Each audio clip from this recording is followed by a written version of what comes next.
My 6-year-old stepson said one sentence at the kitchen table that unraveled everything. I loved my wife completely until I started paying attention. What I found didn't just end my marriage. It ended hers too, and she never saw it coming. My name is Marshall Langley. I'm 43 years old, and I own 3 tire and auto service franchises in the greater Knoxville area, 2 in the city, 1 out near Farragut. Built them up over 12 years from one small shop I bought with a loan I had no business taking. I'm not rich by any stretch, but I'm stable. I pay my bills, I show up, I keep my word. My dad raised me to believe that's what a man is supposed to do. When Jolene and I got married 2.5 years ago, I knew she came with history. She had a son, Brody. He was 3.5 when we met, almost 4 when I started coming around regularly. His biological father, Gary Strickland, was barely in the picture. He paid his court-ordered support, but showed up maybe twice a year, if that. Jolene had primary custody, full control of the parenting schedule, and Gary seemed to have accepted that arrangement with something between defeat and relief. I stepped into that role without hesitation. Brody was a good kid, quiet, observant, the kind of boy who watches adults closely before he trusts them. It took about 3 months before he let me read him a bedtime story without stiffening up. By the time Jolene and I were engaged, he was calling me by my name, not Mom's friend. That was enough for me. What I didn't ask enough questions about was how her first marriage ended. I knew the broad strokes. She and Gary had grown apart. The relationship had run its course. It ended badly. I didn't push for details. I figured everyone had a chapter they didn't want to read aloud. I was generous with that understanding. Maybe too generous. The first year of our marriage was good. Not perfect. No marriage is, but good in the ways that matter. We had routines. Sunday mornings with Brody at the park down the road. Friday nights, cooking together, while some game played in the background. She was attentive, engaged, present. She laughed at my stories, even when she'd heard them before. The second year, things shifted. Subtle at first. She started going to the gym more regularly, which I didn't question. She'd always been active. She got a new phone and set a passcode on it, which she explained with a casual shrug about privacy. She started taking longer to respond to texts when she was supposedly running errands. Small things. The kind of things you file away but don't examine too closely because you don't want to be that husband. The paranoid one. The controlling one. I wasn't controlling. I was trusting. I now know there's a version of trust that isn't a virtue. It's a blind spot you've trained yourself to call something nicer. The moment I start this story from isn't dramatic. It doesn't involve a screaming fight or a confession or catching anyone in the act. It starts with Brody, 6 years old, sitting at the kitchen table one Tuesday afternoon while Jolene was in the backyard on the phone. He was coloring, focused, not really talking to anyone.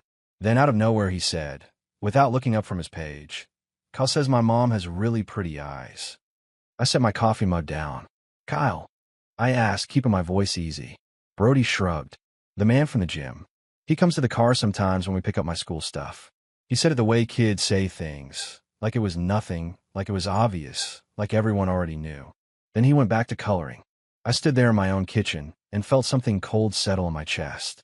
Not rage, not panic, something quieter and more durable than either of those things. I picked my mug back up. I didn't say another word about it, but I didn't forget it either. That night, lying in bed while Jolene slept beside me, I stared at the ceiling and I made myself a promise. I wasn't going to react. I wasn't going to confront. I wasn't going to tip my hand until I understood exactly what I was dealing with. I'd built 3 businesses from scratch. I knew how to be patient. I knew how to plan. I started the next morning. I didn't sleep much that Tuesday night. I lay there running Brody's words through my head on a loop. Kyle says my mom has really pretty eyes. 6 years old. No filter.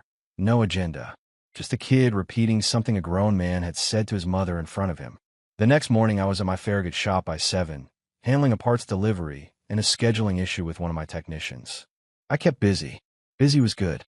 Busy kept my hands occupied while my brain worked the problem the way it always worked problems, quietly, in the background, sorting through what I knew and what I still needed to find out. I texted Jolene around noon, thinking of hitting the gym this week. "Which one do you go to again?" Her reply came back in under 2 minutes. "The Fit Core on Middlebrook." "Why? You finally giving up the excuses?" Friendly. Relaxed.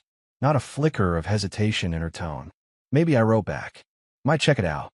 She sent a thumbs up and nothing else. That afternoon, I drove past Fitcore on Middlebrook. I didn't stop. I just looked at the building, the parking lot, the layout.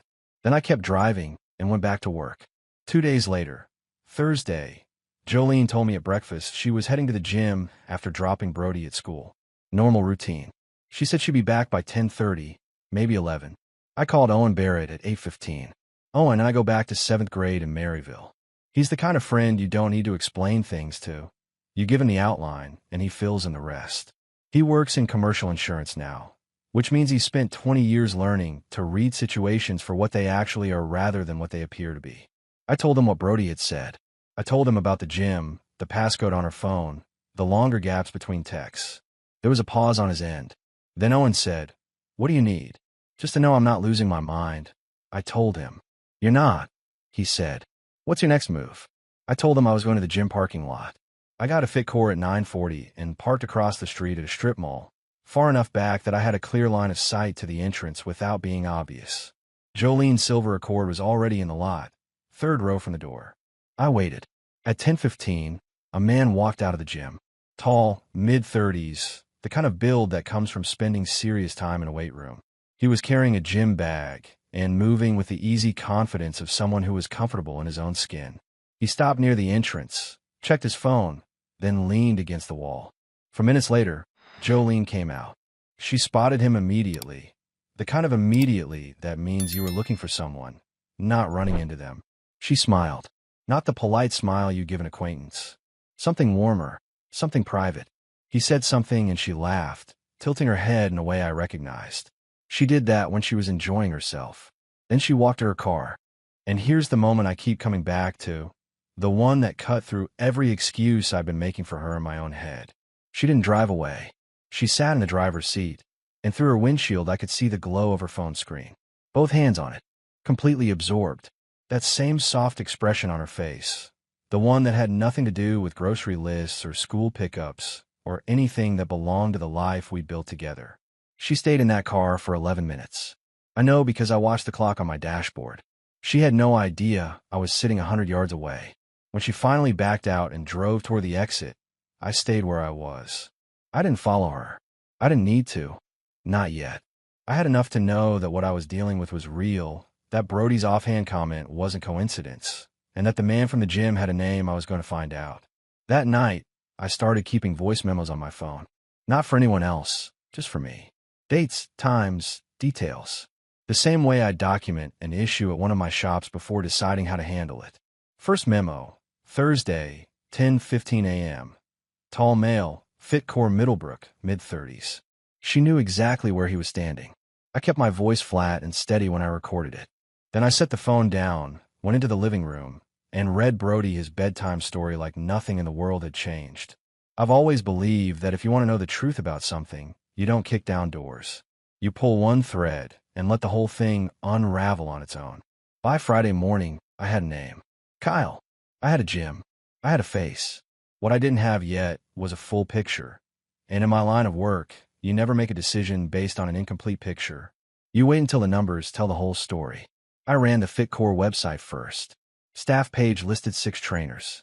One of them was Kyle Mercer, age 34, with a headshot that matched the man I'd seen outside the gym on Thursday. Certified personal trainer, 3 years on staff. I stared at that photo for a while. Average-looking guy. Nothing about him that explained anything. That almost made it worse. I searched his name more broadly. He had a social media presence, not locked down, which told me either he was careless or he didn't think he had anything to hide. Mostly gym content. Progress photos, client testimonials, motivational captions. But then, about 8 months back, a photo at some local 5K event. Kyle Mercer standing with a woman, his arm around her, both of them smiling.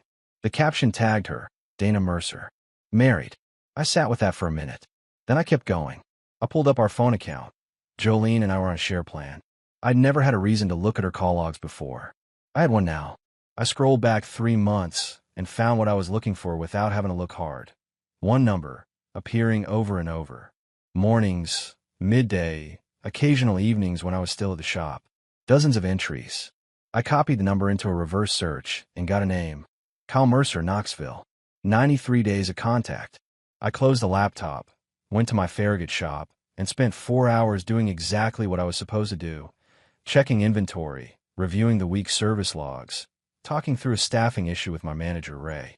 Normal day. Completely normal from the outside. That evening, I started a new folder on my laptop. Password protected. I labeled it documentation and put everything in it. Screenshots of the call log, the trainer profile, the social media photo of Kyle and his wife. Every entry dated and time-stamped. Saturday afternoon, Jolene took Brody to his soccer practice, and I used the hour to sit with what I knew. I wasn't ready to confront her. Not yet. I needed 2 more things: physical evidence and the full story of how our first marriage actually ended. That second part was Owen's idea. I called him again Friday night, filled him in on Kyle Mercer and the call logs. Owen listened, then said something that stopped me cold. "Has she told you much about why things ended with Gary?" "Grew apart," I said. Her words. Owen was quiet for a second. "I did a commercial policy for a guy last year who knew Gary Strickland from a rec league. Said Gary got completely cleaned out in the divorce. Lost the house, paying support for her, not just the kid." I hadn't known about spousal support. Jolene had mentioned Gary's child support payments, but she'd never once mentioned receiving support herself. "That's worth a conversation," Owen said. I agreed. It took me 2 days to track down Gary Strickland through a mutual contact in Maryville. I sent him a text, kept it short and direct, told him I was Jolene's current husband and that I needed to talk. I expected silence or refusal. Instead, he replied within the hour. "Yeah, I figured this day would come." When? We met Monday morning at a diner out on Asheville Highway, far enough from Jolene's usual routes that I wasn't concerned about being spotted. Gary was already there when I arrived, sitting in a corner booth, coffee in front of him, looking like a man who'd been carrying something heavy for a long time. He was straightforward from the first sentence. No anger in his voice, which surprised me. Just a flat, tired honesty. "She's doing it again, isn't she?" he said. It wasn't really a question. I nodded. Gary wrapped both hands around his coffee mug. "Her guy back then was a trainer too. Different gym, same setup. I found out the same way you probably did. She got sloppy, and someone saw something." He paused. "I tried to prove it in court. Couldn't get enough together in time. She had a better lawyer, and she moved faster than I did. Took the house, got spousal support on top of the child support, and I've been paying both ever since." He looked up at me then. "Don't make my mistake. Whatever you've got, get more. Get it locked down tight before she knows you're coming." I drove back to my shop with Gary's words sitting in my chest like gravel. She had done this before. Same playbook. Different husband. And the man across from me in that booth had spent years paying the price for not being prepared. I was going to be prepared. That night's voice memo was the longest one yet. After my conversation with Gary Strickland, I gave myself 2 days to think clearly before I took the next step. 2 days of running my shops, picking Brody up from school on Tuesday because Jolene had a hair appointment, reading bedtime stories, making coffee in the morning like everything was the same. It wasn't the same, but I needed her to believe it was. I called Owen on Wednesday evening from my truck in the parking lot of my beard and shop. I told him what Gary had said, the trainer, the playbook, the fact that Jolene had moved faster and smarter than Gary had been ready for. Owen said, "Then you move smarter." "I need physical evidence," I told him. "Something that holds up. Then you need to catch her in the act and document it properly." I've been thinking the same thing. The call logs were strong, but could be explained away. The gym sighting was suggestive, but not conclusive. I needed something that couldn't be spun. Thursday morning, Jolene mentioned she was going to the gym and then running errands. Estimated she'd be back around 1. I called my manager at the Farragut shop and told him I'd be in by 2. Then I drove to Fitcore and parked where I had before, across the street. Kyle Mercer left the gym at 10:40. He headed to his car, a dark blue pickup, and drove east on Middlebrook. I followed at a distance, enough traffic between us that it wasn't obvious. He took Kingston Pike east, then turned south on Rutledge Pike. I'd driven that stretch 100 times. Knew most of the businesses on it. When he pulled into the parking lot of a motel called the Ridgeway Inn, I felt my jaw tighten. I parked on the far side of a gas station next door with a clear sight line to the motel entrance. I went to the front office, came back out with a key card, and walked to a room on the ground floor. Room 114. Jolene's Accord pulled in 17 minutes later. She parked away from the entrance, closer to the street. Deliberately, I realized. Instinctively, I reached for my phone and started the camera. I photographed her car in the lot. I photographed her walking to room 114. I photographed the motel sign, the room number on the door, the timestamp visible in each shot. The door closed behind her at 11:08. I sat there and breathed. Slowly. Deliberately. I'd known this was coming, and it still landed like a fist. I waited. 1 hour and 19 minutes. Then the door opened. Kyle came out first, relaxed, no urgency. Jolene followed a minute later, putting on her sunglasses, running a hand through her hair. They stood outside the room for maybe 2 minutes, talking, a brief laugh, easy body language. Then they went to their separate vehicles and drove off in different directions. I photographed all of it. Back in my truck, I sat with the phone in my hand, looking at the images. Clear, time-stamped, unambiguous. The kind of evidence Gary Strickland had never managed to get. I called Raymond Holt from that parking lot. Raymond had handled a business contract dispute for me 3 years ago. Sharp, direct, no wasted words. Exactly the kind of attorney I needed right now. I need to talk to you about a divorce, I said when he picked up, and I need to talk about it today. Raymond fit me in at 4:30. I brought the phone, the call log screenshots, everything I had. He went through it without expression, asked 3 or 4 precise questions, then leaned back in his chair. Tennessee is an at-fault state, he said. What you have here is usable. The documentation is solid. He paused. Does she know you know? Not a thing.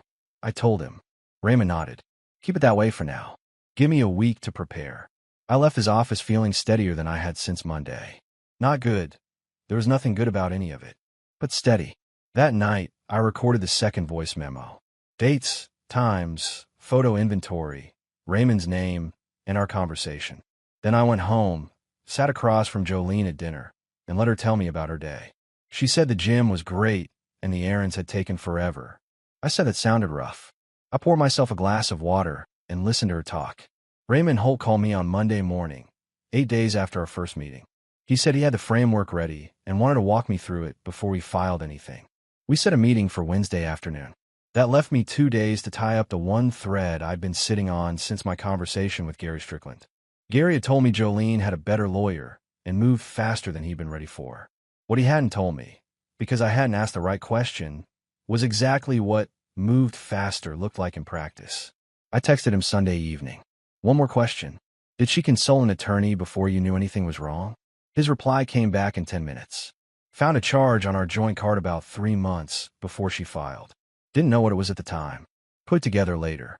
A family law firm downtown. She'd been planning it while I thought we were just going through a rough patch. I stared at that message for a long time.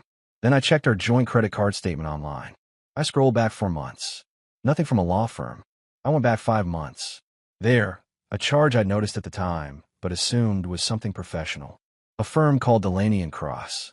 I looked them up. Family law practice, Knoxville. She had already seen an attorney. I forwarded the screenshot to Raymond without any comment. He called me back within 20 minutes. She's been preparing, he said, no surprise in his voice.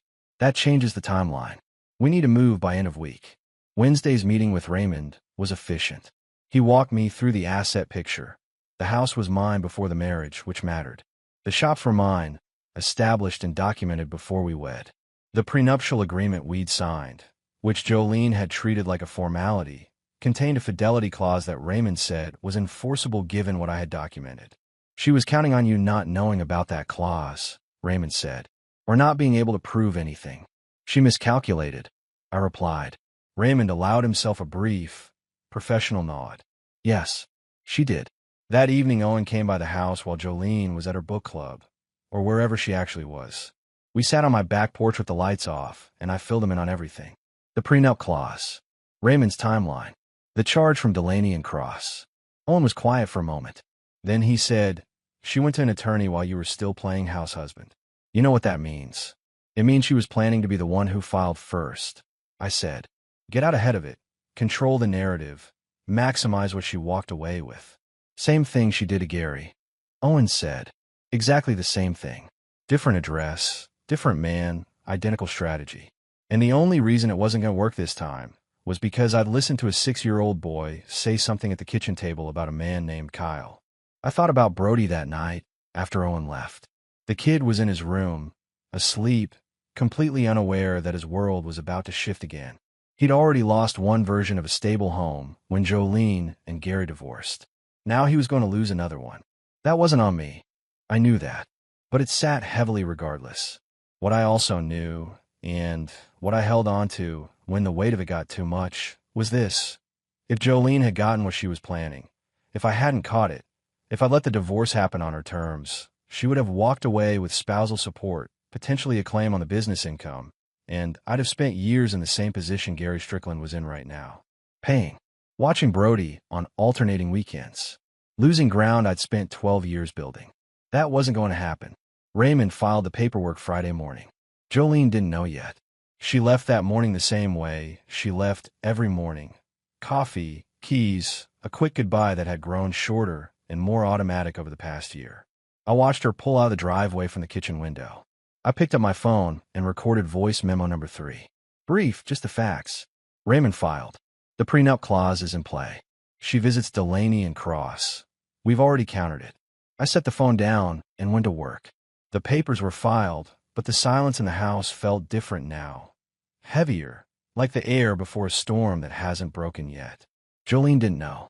She went about her days with the same practiced ease that had once convinced me she was a woman at peace with her life. Now I understood it for what it was. The confidence of someone who believed she was still in control. She wasn't. Raymond advised me to maintain normal behavior until we were ready to serve the papers. Ideally in a way that limited her ability to act quickly on the financial side. I was already ahead of that. The shop accounts were in my name, as was the house. I'd moved the bulk of my personal savings into a separate account the same week I'd first called Raymond. Nothing reckless, nothing that could be characterized as asset concealment. Just a man being careful with what he'd built. Wednesday of that week, Brody came home from first grade with a drawing he'd made in art class. He walked up to me at the kitchen counter and held it out without ceremony. 2 figures, one tall, one small, standing in front of what appeared to be a tire shop based on the circular shapes across the front. That's me and you at work, he said. I took it from him and looked at it for a moment. Crayon on construction paper, crooked lines, the kind of thing a 6-year-old produces with total seriousness. The tall figure had brown hair, which was an approximation of mine. You gave me the right number of fingers, I said. Brody looked pleased with himself. I counted. I hung it on the refrigerator with a magnet. Jolene came into the kitchen 10 minutes later, glanced at it, said cute, and started making dinner.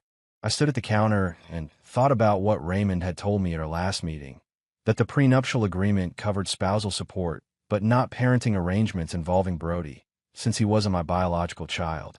Legally, when this was over, I'd have no standing to request custody or visitation.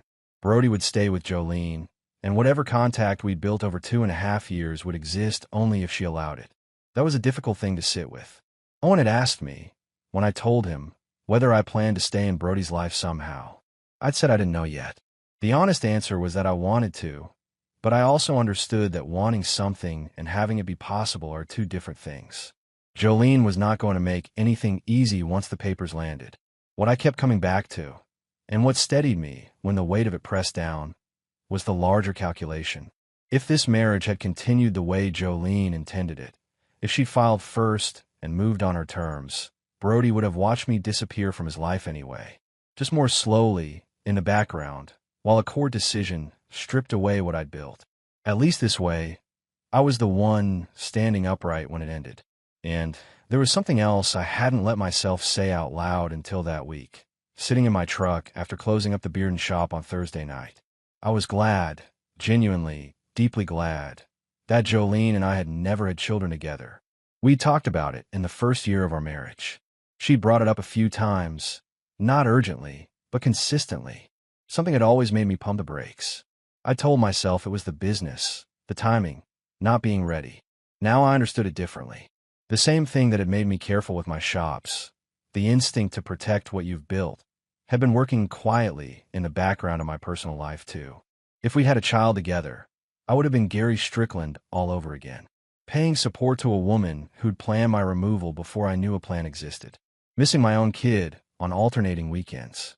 Instead, I was 43 years old with my businesses intact, my house secure, and a prenuptial agreement with a fidelity clause that Jolene had signed without reading closely enough. Friday evening, I sat at the kitchen table while Jolene put Brody to bed. I could hear her reading to him, her voice traveling down the hall, easy and warm. She was a good mother in the visible ways. I didn't dispute that. She was also a woman who had run this same play on a previous husband and was halfway through running it on me. Both of those things were true at the same time. I'd spent weeks trying to reconcile them, and I'd stopped trying. Some things don't reconcile. You just accept the whole picture and decide what to do with it. Raymond called at 8:15. The process server was ready. Monday morning, at the house, before Jolene left for her day. "You sure?" he asked. "I've been sure for a while," I told him. "Let's finish it." The process server reached Jolene on Monday morning at 9:43. I know the exact time because Raymond texted me the confirmation while I was doing a parts walkthrough of my Bearden shop. I read the message, typed back a single word, "Received," and kept walking the floor. I've been at work since 7. Routine helps. It gives your hand something to do while your brain processes things you can't rush. Jolene called 4 times before noon. I didn't pick up. She sent 3 texts. The first confused, the second angry, the third something closer to frightened. I read all 3 and responded to none of them. Raymond had advised me to route all communication through him for the time being, and I was following that advice to the letter. What I did do, Monday afternoon, was something I've been thinking about since the night I identified Kyle Mercer on the FitCore staff page. I confirmed he was married to a woman named Dana. I found her social media profile, mostly public, warm photos, the kind of account that belongs to someone who believes her life is stable. She deserved to know it wasn't. I drafted a message carefully. No emotion, no drama, just facts. Her husband's name, the gym, the motel on Rutledge Pike, the dates, the photographs. I told her I was the spouse on the other side of the situation and that I'd thought long and hard about whether to reach out. I told her I had documentation if she wanted it. I sent it from a secondary email address, included 2 of the timestamp photos, and waited. Dana Mercer replied within 4 hours.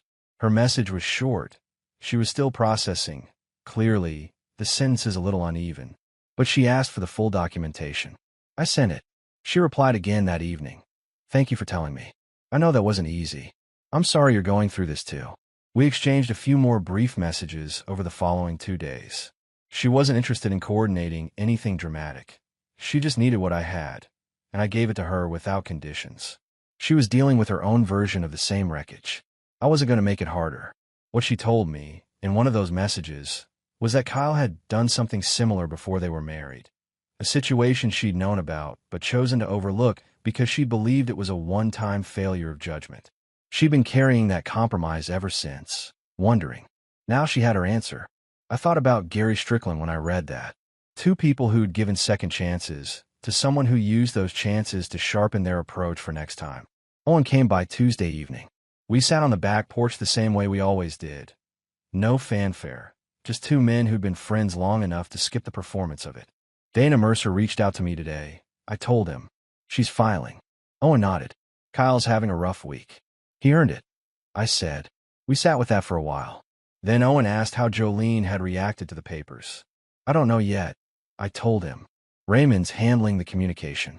I'll find out when I'm supposed to find out. Owen looked at me steadily. How are you holding up? I considered the question the way it deserved to be considered. Better than I expected, I said finally. I think I started grieving this a while ago, without knowing that's what I was doing. He nodded like that made sense to him, because it did. I recorded voice memo number 4 that night. The Dana Mercer exchange. Owen's visit. The papers served, the calls I hadn't answered, the texts I'd let sit. At the end I said, Kyle Mercer is about to have the same conversation with Dana that Jolene is going to have with me. 2 households. Same Tuesday. He thought this had no consequences. He was wrong. I stopped the recording and set the phone on the nightstand. I slept better that night than I had in weeks. Raymond called Wednesday morning to tell me Jolene had retained Delaney and Cross, the same firm she'd already visited, as expected. Her attorney had contacted him, requesting a meeting to discuss settlement terms. Raymond had agreed to a preliminary conversation for the following week. She's going to push for spousal support, Raymond said. Her attorney will frame this as a long-term lifestyle adjustment claim. And the prenup? I asked. We lead with the fidelity clause, he said. The photographs, the call logs, the motel. She signed that agreement. Her attorney knows what it says. I told him I wanted to speak to Jolene directly before the attorneys started trading paperwork. Not to negotiate. I wasn't going to negotiate. But there were things I intended to say to her face, in our house, before lawyers turned this into a transaction. Raymond advised against it. I thanked him for the advice and scheduled it anyway. I called Jolene that evening, the first time I'd picked up or dialed since the papers were served. She answered on the second ring, her voice tightly controlled in the way people sound when they've been rehearsing. "We need to talk," I said. "Tomorrow evening. The house. 6 o'clock. A pause. "Fine," she said. She arrived at 6 exactly. I was already at the kitchen table. No coffee. No pretense of hospitality. Just the table between us and the folder Raymond had given me sitting to one side. Jolene sat across from me and opened with offense, which didn't surprise me. She said I was overreacting, that I'd made a decision without giving her a chance to explain, that a marriage wasn't something you threw away without a conversation.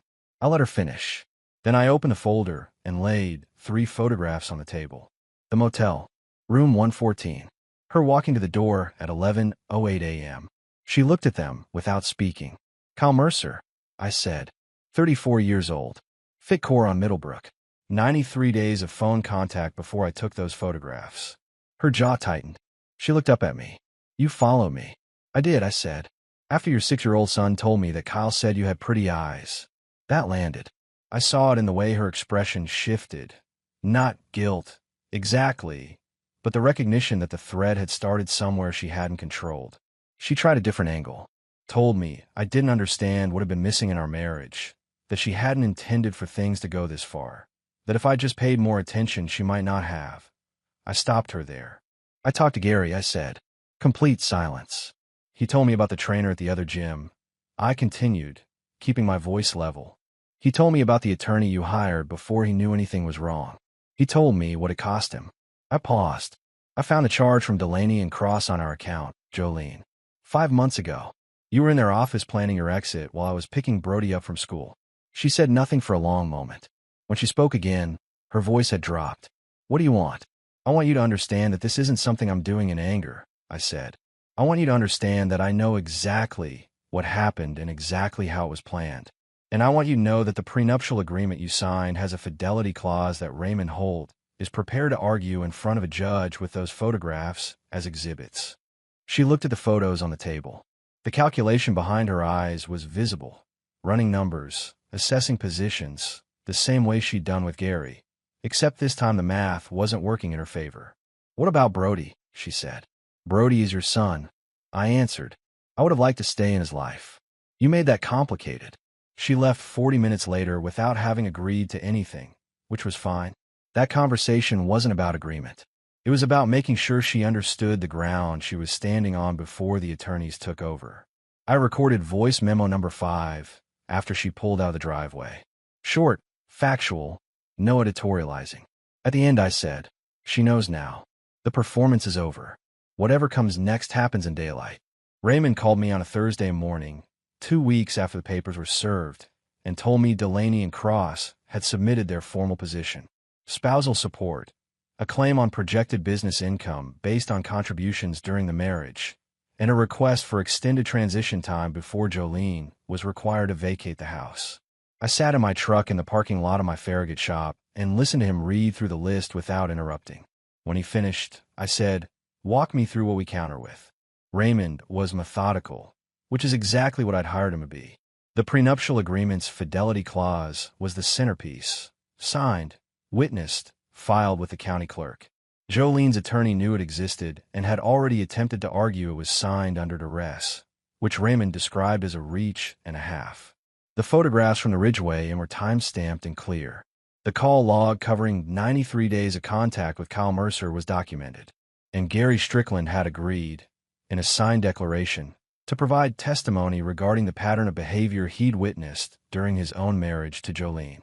That last piece was the one that changed the room. Her attorney went quiet for about 4 seconds when I mentioned Strickland's declaration. Raymond told me, 4 seconds is a long time in a negotiation. I let myself feel a measure of satisfaction at that. Gary hadn't hesitated when I called to ask. He'd said, without drama. Tell me where to sign. The man had been paying for a situation he couldn't prove for years. This was his chance to put something on a record.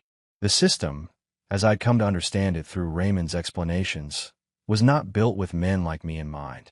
At-fault divorce in Tennessee is navigable, but it requires preparation, documentation, and the willingness to stay cold when everything in you wants to react. Most men don't manage all three. They react too early, document too little, or trust the wrong people with information that gets used against them. I'd done none of those things, and it was making a difference. 2 days after Raymond's call, Kyle Mercer called me. I almost didn't pick up. I didn't recognize the number until the second ring. Then I did recognize it from Jolene's call logs, and I answered. His voice was calm but tight, the kind of calm that's manufactured. He said he thought we should talk, man to man. He said the situation had gotten complicated and that he hadn't intended for anyone to get hurt. He said, and this was the part that almost made me lose my composure, that I needed to understand that Jolene had come to him, not the other way around. I let him finish. Then I said, Kyle, I need you to understand something. This phone call is being recorded. You call me. Everything you just said is on tape, including the admission that you were involved with my wife. I'll be forwarding this to my attorney by end of day. Silence. Have a good afternoon, I said, and ended the call. I pulled the phone away from my face and looked at the screen for a moment. My hands were steady. My pulse was elevated but controlled. I'd been calm through the whole call because I'd known, at some level, that he'd make contact once things started moving legally.